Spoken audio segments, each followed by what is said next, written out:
Still think your love is pure? Still believe you're the victim in your failed relationships? You're not addicted to love. You're addicted to the fantasy of being saved. And worse, you've constructed your identity around that addiction. Carl Jung warned us, whatever you repress doesn't disappear, it festers. The more you run from your shadow, the more it becomes your lover. Literally. You don't fall in love. You collapse into the arms of someone who matches your unhealed wound. You crave what hurts you in the exact shape of your childhood need. And then you call it fate. This isn't romance. It's psychological possession. The one you love is just a projection. Your unconscious screaming through someone else's eyes. But here's the real poison. You want it to happen again. You want the devastation, the drama, the pain, because it makes you feel alive. Love addiction isn't about the other person. It's about refusing to meet your inner darkness head-on. So instead, you outsource it to a partner. You keep choosing the same trauma in a different disguise. Why? Because healing would mean letting go of the story that you're broken. And deep down, you don't want that. Because being broken gives you meaning. And without that, you're nothing. You're not trapped, you're loyal. Loyal to your own suffering. And no one but you is keeping you there. Love addiction sounds harmless, romantic even. But what if I told you it's the most seductive form of self-destruction? Jung didn't call it addiction, he called it projection.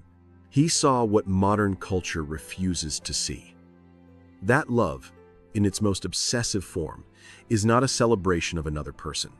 It's a funeral for your own wholeness. You fall in love with someone who reflects the shadow you've buried, and every romantic high is just your unconscious rising from the grave. You don't want them. You want the feeling they give you. Validation, safety, completion, all the things you never gave yourself. But here's the twist. You need the other person to remain distant, unstable, or even cruel. Why? Because if they were actually present, loving, calm, consistent, your fantasy would collapse. So you sabotage it. You chase what you can't have, because the wound stays open that way.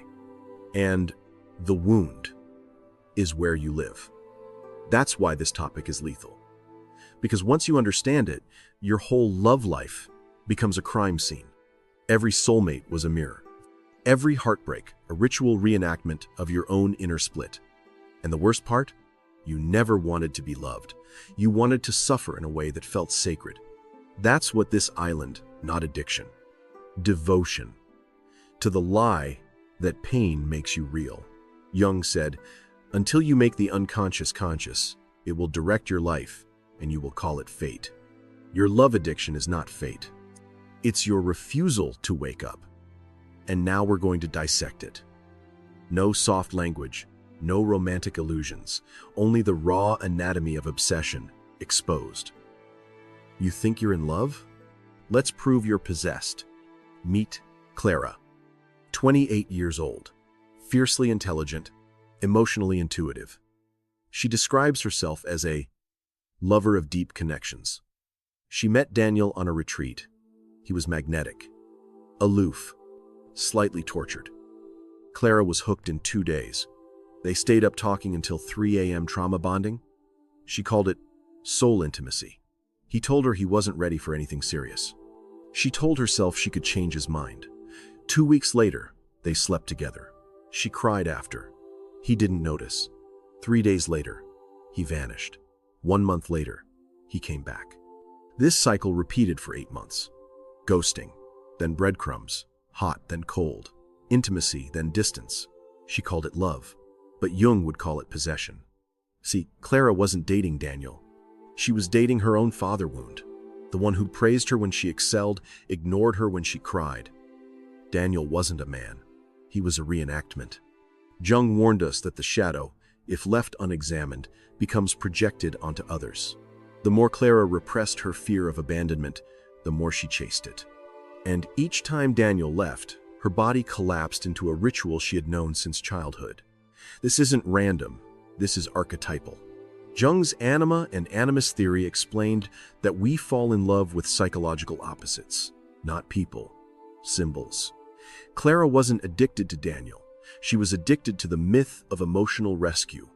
But here's the darkest part. She didn't want him to heal. If he did, he'd stop triggering her. And if she wasn't triggered, she wouldn't feel alive. She told herself she wanted love, but what she really wanted was chaos, familiar chaos. And every tear she shed became a badge, proof that she was still deep, still capable of love, still worthy of a tragic ending. Because that's the story she believed. That love should hurt. That pain meant passion. That suffering was romantic. No one told her this wasn't love. It was trauma, dressed in candlelight. Let's fast forward. Daniel disappears for good. Clara spirals. She doesn't eat for days. Sleeps with two strangers just to feel something.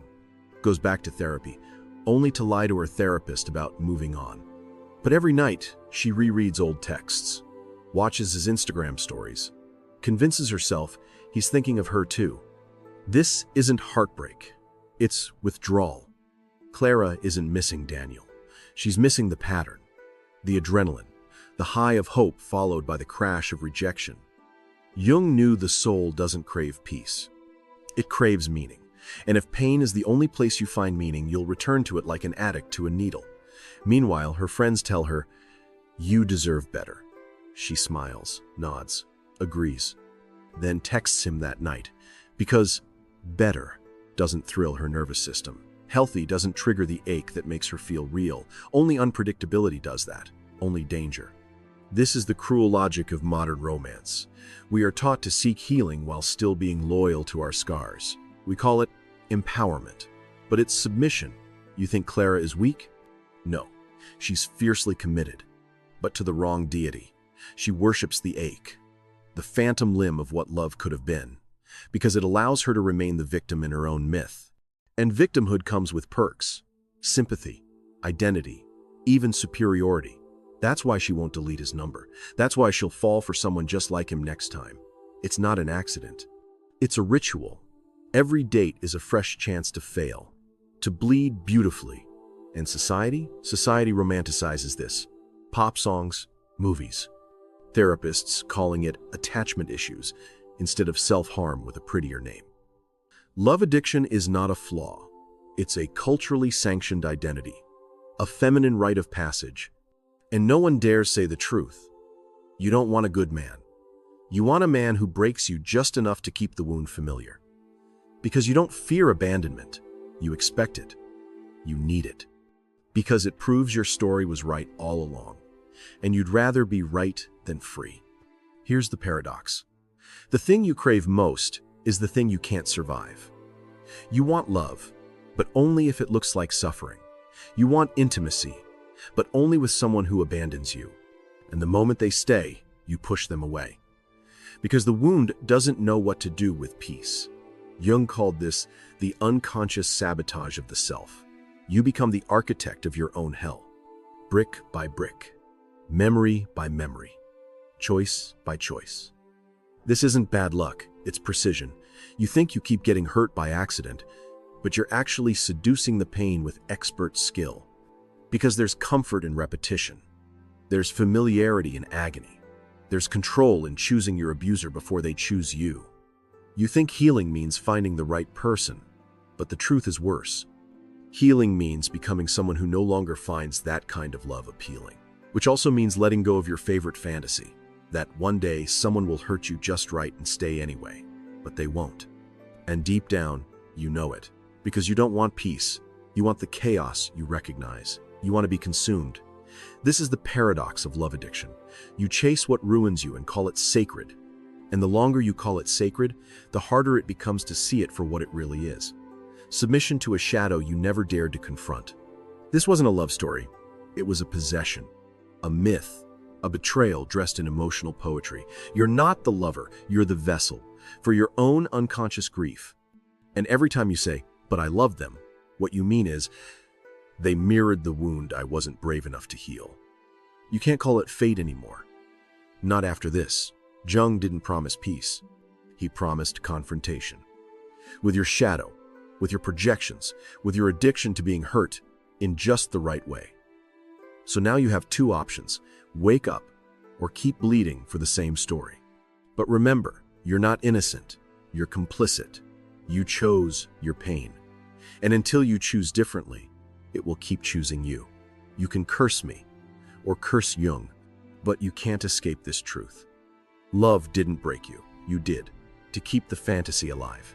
You can curse me, but you can't escape this truth.